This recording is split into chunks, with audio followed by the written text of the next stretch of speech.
and welcome to this episode of Conscious Design Podcast. This is Ian Peterman, your host, and with me today I have Allen Witters. He's a founding partner of Gravitas Infinitum, and they are investing and launching new technologies to help the world, including Carbotura Zero Fill, which we'll be focused on today. Thanks for joining me.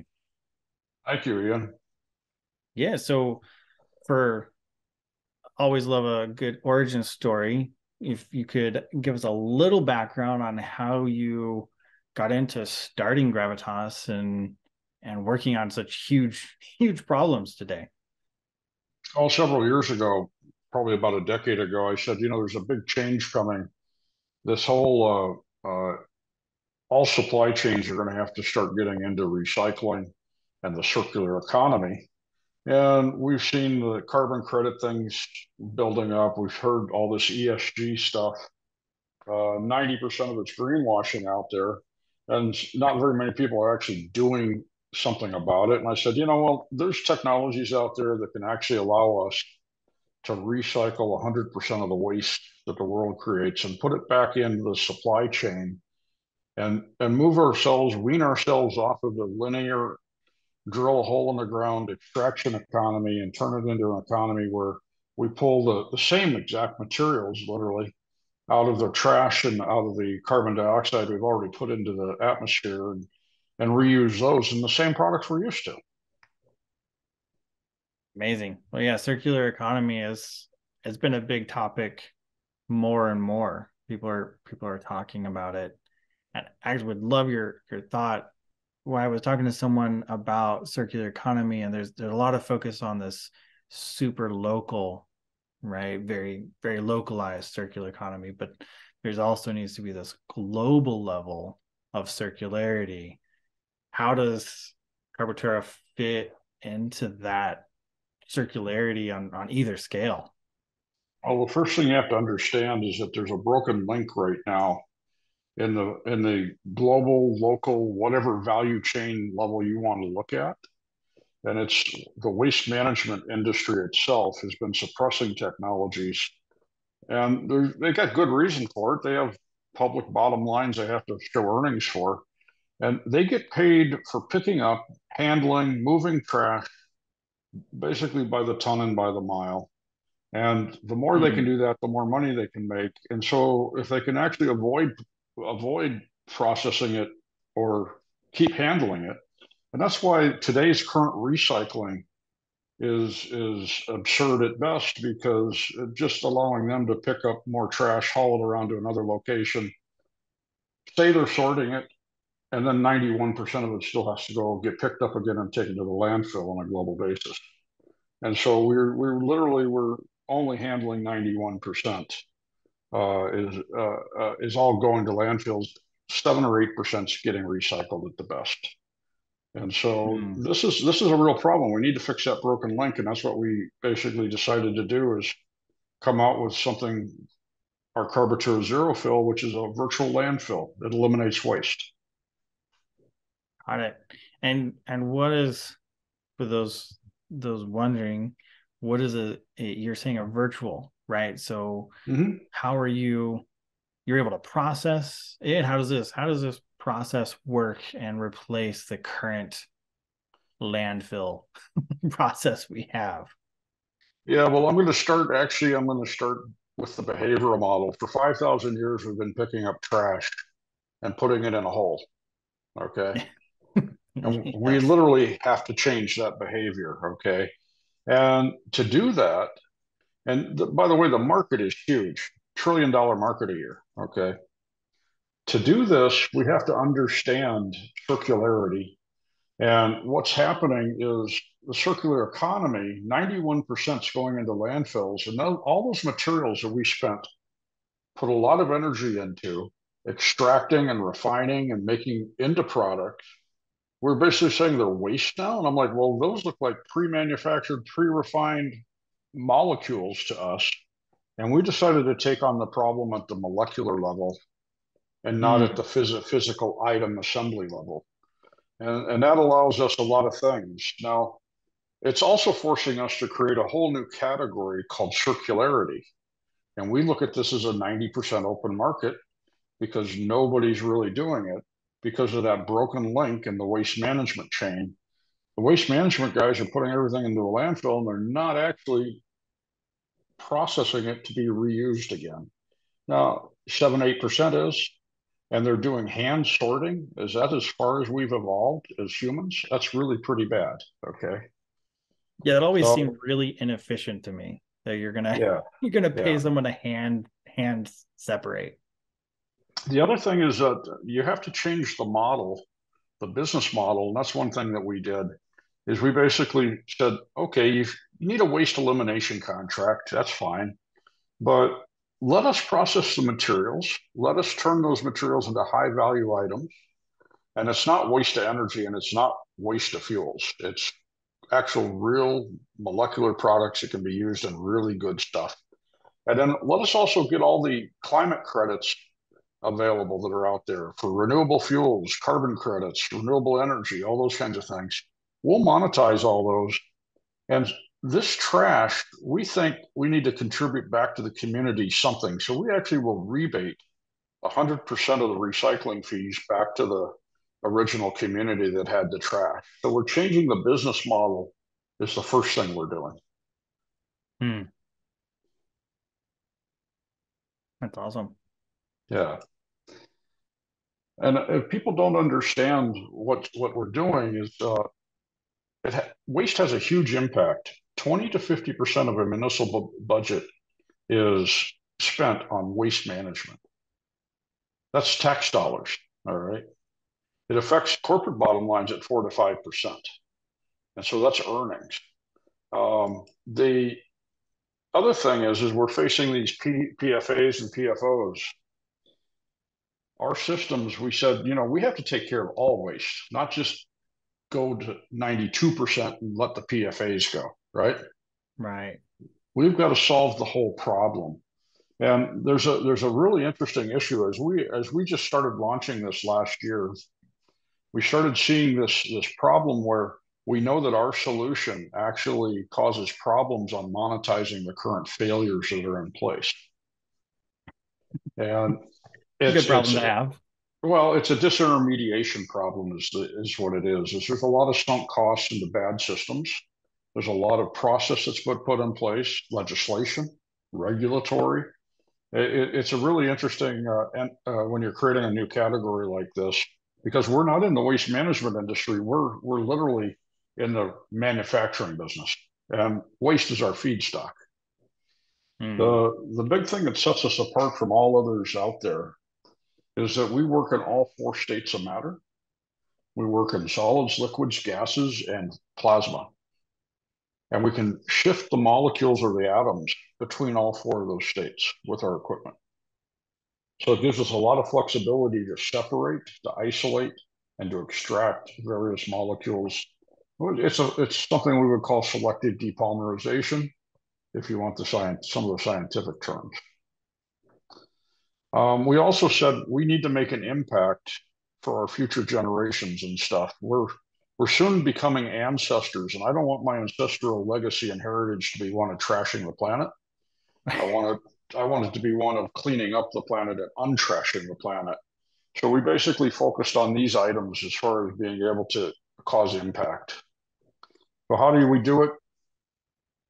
We build equipment that looks like this. And this is called a recyclotron. Pretty cool name. Basically, it's what it does. It recycles everything. What I'm showing here is a unit that can handle 100 tons per day of municipal solid waste, and it can do it without sorting. It could be just dump everything in the dumpster and we'll take the whole thing. Now we use multi-phase microwave reactors to literally vaporize the trash. We do that by pushing about a megawatt of energy into a microwave oven. And it literally Hmm. boils it away, vaporizes it, and we collect and condense the vapors that come off of these things. Now, because we're using microwaves, we can tune the frequency of the microwave and the phase of the microwave If you have a plastic water bottle, that's going to be a long chain, cross-linked poly type of plastic.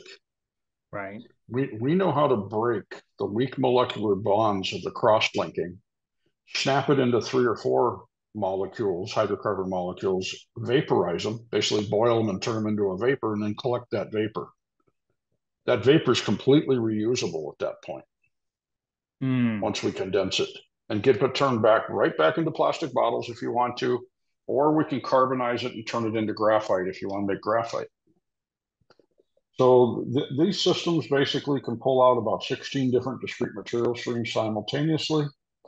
We collect the fuel components, gaseous and liquid fuels, and we also run our own gas turbine generators, which uses our equipment to make them zero emissions and atmospheric carbon capture devices because we clean up the flue gases. And this is where we get into what's elegant about our design. And this is the mass flow diagram of our design. So if we start over here, number 1, 100 tons per day of municipal solid waste comes into a multi-phase microwave reactor. And we start at ambient temperatures. We run these reactors under a vacuum with a nitrogen atmosphere. And so there's no combustion whatsoever.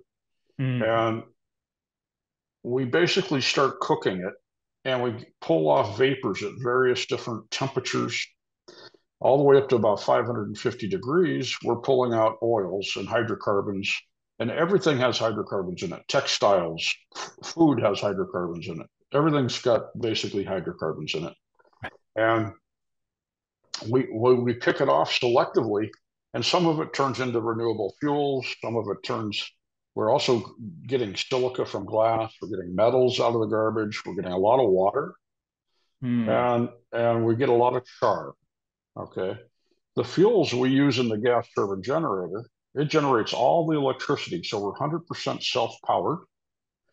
And then we actually take the flue gases and we run that into a microwave plasma reactor, which actually disassociates the oxygen atoms out of the CO2, the NO2, any of the bad exhaust things we break up. And we actually reuse those gases. The oxygen goes back into the gas turbine generator, and we use the nitrogen as atmosphere over in the reactors here. And then most of this, we have solid carbon black that comes out from the carbon that was in the fuel and the carbon that was actually in the atmosphere. And with a 100-ton per day system, we're capturing 40,000 cubic feet a minute of atmospheric air, which is about 1 pound of CO2 per minute. So now we just turned this whole system into an atmospheric carbon capture device that's got a carbon negative footprint that outputs renewable materials. Hey, it's Ian here. So glad you're enjoying this episode of Conscious Design. If you want the full scoop on conscious design, what it is, how we do it, how you can do it, then check out our book. We wrote it so creative entrepreneurs like you can code social and environmental responsibility right into your brand's DNA. You can download the first chapter for free. Link is in the description. Enjoy the rest of the episode. Don't forget to like, subscribe, and share. So you put dirty air and your trash in, and then it powers itself to give you raw materials, some char. And I would imagine if you have a filtration system on there, you have some pretty clean drinking water too. Well, it's distilled water actually, and depending on what you want to, yeah. So depending on what you want to do with it, yeah. But it's pure. It's pure water.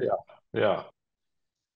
So what we did is we took the time just to think through the inputs and outputs and said, oh, we know how to turn this all into a system that's just completely closed loop and clean, takes materials in, converts them to other materials going out without any emissions.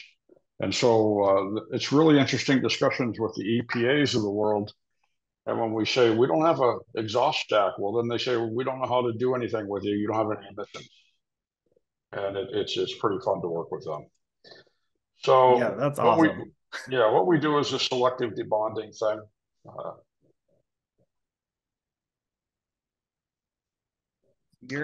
You're able to, because of how you're able to tune the microwaves, you selectively go through and kind of just go through all the wavelengths and slowly break down everything and collect off oh, we're breaking up certain type of plastic right now, pull it off, and you're able to keep just going through that cycle and pulling off what Yeah, you need.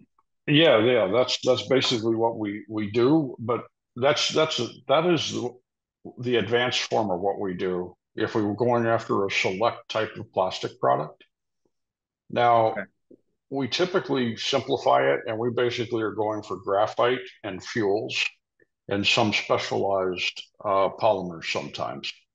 There's three levels of processing. The first level, it comes out with these big buckets, 1 through 6, and then we start using non-thermal and thermal plasma to do either cracking or conversion.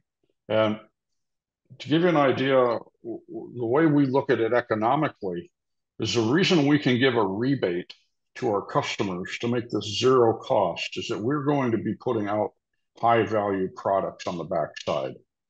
And so one of the products we focus on are graphite and graphene. All right.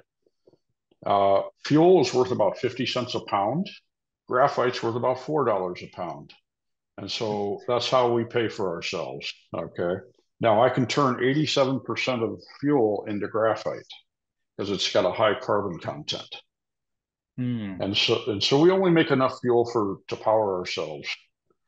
Um, How about how this do metals fit into this?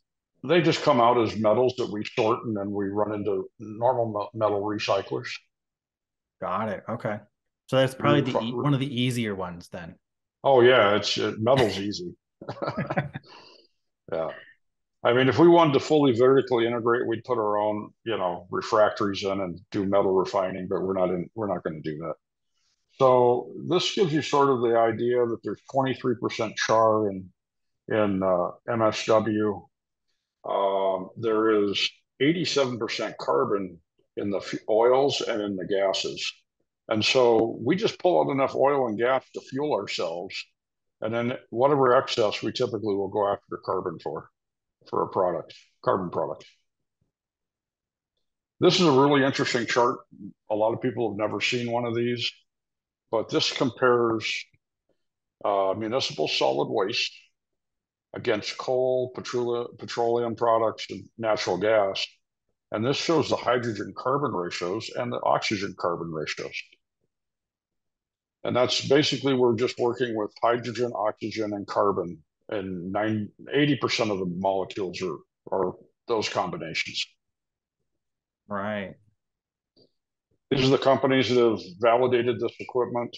Some of them are using it today. And then we've validated against all kinds of waste. So we're here to basically change the world in a pretty big way. There's some pictures of some equipment. These are what the reactors look like being manufactured. Here's a plasma tube that's doing 10,000 cubic feet a minute of exhaust gases. And this is what some graphite from the systems look like. Here's a big system design. We did this for a group in India. And this is 2,000 tons per day of trash.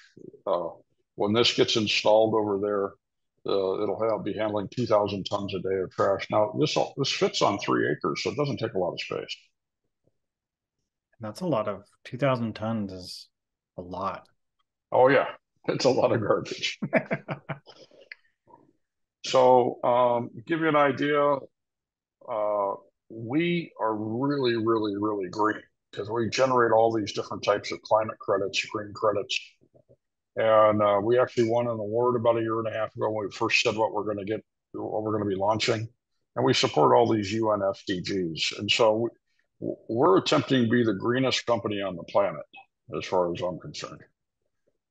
That's our team, pretty straightforward. We've put our financing together already. We have $1 billion commitment out of National Standard for funding our deployments. And these are the reasons we stand out. So, and so you had a pretty impressive list of companies that are already validated and working with it, and you said you can make it basically a zero cost because it produces such valuable resources through this recycling. Are you is this something that you're seeing more interest from companies, or are you seeing, I mean, this is because this is municipality level trash, 2,000 tons is a ton. Are you seeing more countries, like kind of who are you seeing really interested in this? So there are the real interest around this because we actually targeted and tailored this towards municipal solid waste. Okay. Okay. We did not target it towards industrial waste, which the list of companies, that's primarily what they're focused on. Right. Municipal solid waste is a public problem. It's a really bad problem when it comes to landfills. We should not be having discussions about creating new landfills because the ones we have already created are a big enough problem. And so we're seeing a huge amount of interest in this to basically get rid of the landfills or get rid of having to expand the landfills. Because even though you're putting stuff in a recycling bin, 7 or 8% of it's getting recycled. The other 90% is going into a landfill still. Right. Which is just crazy. Okay. So I can give you 100 reasons why current recycling is a failure. I think many people would agree with you. Okay. And it's like, why do we actually spend all that extra money, time, and effort sorting things when you're going to see a whole bunch of these systems coming out that just make it a full circular economy approach? And we've been sold on the waste to energy thing for a long time. Those are highly polluting plants that have waste of ash coming out. We can adapt our systems to actually clean up their exhaust and even clean up their ash. So we're trying to mesh in and blend in with the industry and make sure that we don't cause any real problems.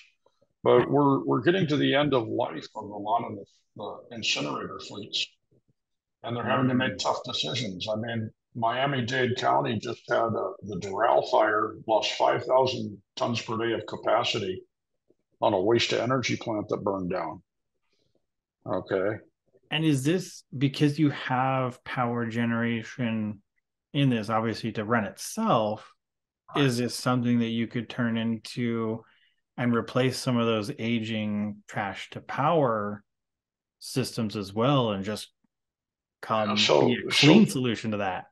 Yeah, so those trash to power situations aren't that large. They don't actually contribute that much energy.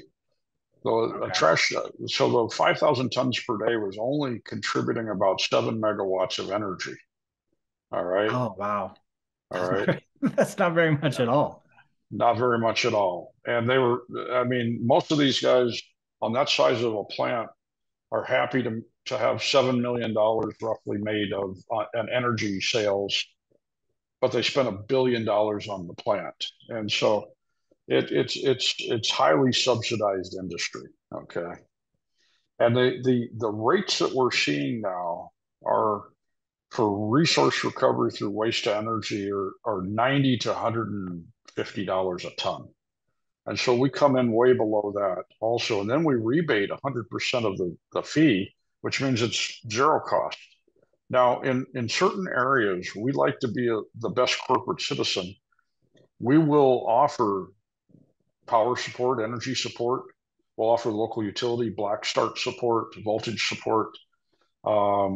We have an industrial microgrid in our systems, and so it's pretty easy to extend out. For island countries that we're in discussions with, it makes a lot of sense to also offer them power, offer them water, and also offer them fuels. And that's a judgment call we make to be a good citizen. Now, we also have dedicated a portion of our profits to go back into a permanent fund for the local community, similar to the Alaskan Pipeline Fund, so that the actual community is benefiting from all the trash, not only getting it at zero cost of elimination, but we also want to bring back some of the profits because all that trash was paid for by somebody. All right. Yes, it is. And it's the public that's paid for it. So why don't we figure out how to U-turn some of that and really create a circular economy here, which means that there's financial benefit that follows the circle around also. And Right. when we start doing that, we'll change the behavior of everyone when they see their $100 check in the mail from waste resource recovery. Right. And I think you get a lot of people behind it because you're not requiring them to clean and sort, right? It becomes Yeah, more, yeah. you don't have to have two different bins or when I was a kid, we would have like a glass bin and a paper bin, Oh a yeah, plastic yeah, bin or a metal bin, and then a plastic bin. And they would reject, they wouldn't even pick it up if it wasn't clean enough, they would just leave it and not not pick it up. yeah. Uh, so that would be great to have to not have to worry about that. And Yeah, I don't know you're if able to it, handle medical waste, which is a yeah, whole yeah. that's a whole other We can handle hazardous waste. The only thing we don't like to handle is radioactive and munitions. that makes sense. You don't need Yeah, explosions or no, radioactive no. inside. Well, somebody else will figure out how to do that kind of waste. Yeah, You can yeah, handle all this stuff. yeah. So I mean, we've sized these systems to go from 25 tons to 10,000 tons per day. We also will supply in this background image here. We'll supply shredding, baling, wrapping, and loading equipment and the flat pack containers for small remote communities to get the same benefit where they can load up a container and ship it to us once a week.